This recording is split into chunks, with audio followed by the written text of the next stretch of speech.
जिस दिन में तू ना हो वो दिन ही नहीं, जिस जीवन में तू ना वो जीवन नहीं।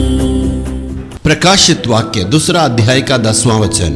जो दुख तुझको झेलने होंगे उनसे मत डर, क्योंकि देखो शैतान तुम में से कितनों को जेलखाने में डालने पर है, ताकि तुम परखे जाओ, और तुम्हें 10 दिन तक क्लेश उठाना होगा।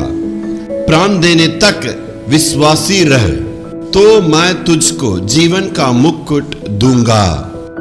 10 दिन क्लेश सहना होगा। इसका मतलब स्मुरना कलीसिया का समय है ईस्वी 170 से 314 तक। उन समयों की कलीसिया को स्मुरना कलीसिया कहते हैं।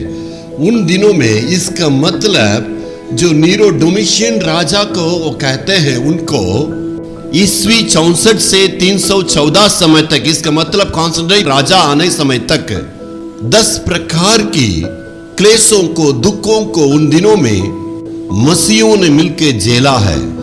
इसलिए 10 दिन की क्लेश के बारे में भविष्यवाणी के रूप में कहा गया था।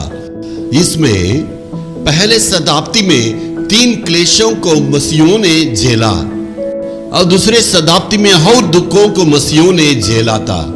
तीसरे जो है शताब्दी में बहुत महान 10 क्लेशों को उन्होंने सहा। उन दिनों में बहुत मसीहों की कुर्बानी की गई थी।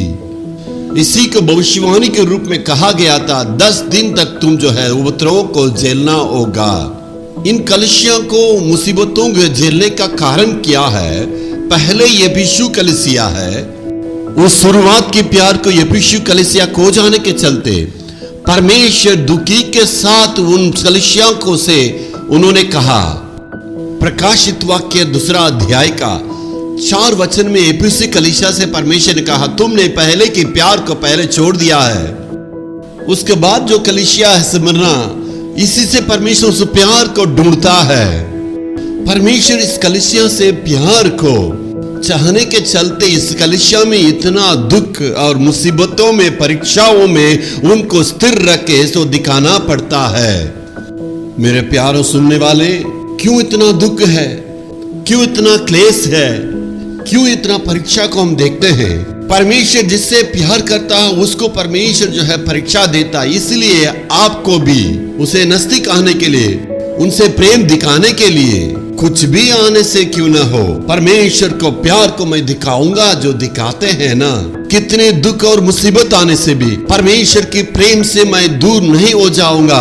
ऐसे जब स्थिर होते ना, यही सच्चा प्यार है। परमेश्वर कहता है, मैं तेरे दुखों को और क्लेशों को और सारे परेशानियों को मैं जानता हूँ। आपकी इतने क्लेशों में, दुखों में जो लंबी सांस लेकर आप जीवन बिताते हैं, आपका सारा परेशानी को परमेश्वर कहता है, मैं उसको शुरुआत से उसको जानता हूँ और मैं अपनी आंखों से देखा हूँ। मेरे नजर से वो दूर नहीं, इसलिए डरना नहीं, परमेश्वर प्रतिफल देगा। Hallelujah, hallelujah.